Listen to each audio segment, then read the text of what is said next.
Okay, in this video we're going to do questions 54 to 56 in the June 2013 Chemistry Regents exam. So for question 54 here, it asks us what type of chemical bond are we finding in one molecule of the reactant here, which is just oxygen. So looking at this formula, we know that there is going to be a bond here because this oxygen molecule is diatomic. Alright, so because of this little 2 in the subscript there, we know that the oxygen molecule is going to be a diatomic molecule. So 2 oxygen atoms come together to make this one oxygen molecule. So what type of bond would we have in between here? We actually draw our Lewis diagram here, and if you do draw a Lewis diagram here, you will come up with this for your Lewis diagram of the oxygen molecule. So we have a double bond in the middle here, which isn't particularly relevant to this question. But looking at this, if we know we have a diatomic molecule here, we know the electronegativity values for these 2 atoms, because they are the same atom, is going to be the same. So the electronegativity for both of these oxygen atoms is 3.4. So when we go to look at 2 atoms in a bond and see that their electronegativities are the same, what that tells us is that they both have an equal pull for these electrons in the middle of the bond here, right? We have 4 electrons being shared in the middle here because of this double bond. Remember, each bond represents 1 pair of electrons. So here we have electrons that are being pulled evenly by both of these oxygen atoms because they have the same electronegativity. So if the electrons are being shared evenly in this bond, then we know the bond is going to be nonpolar and also covalent.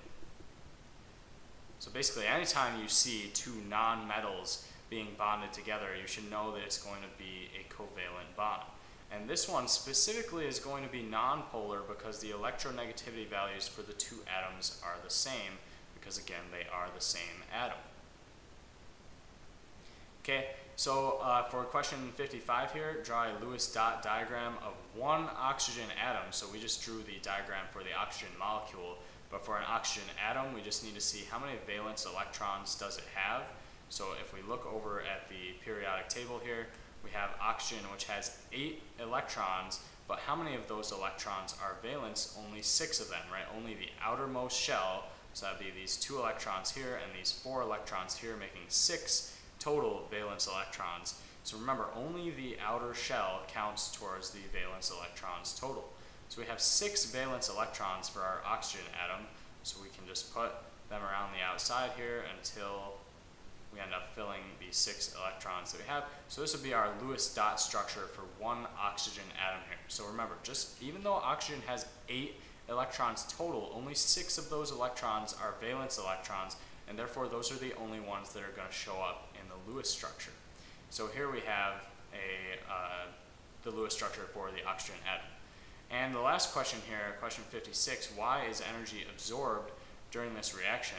Well, the key here is that we have bonds being broken in this reaction.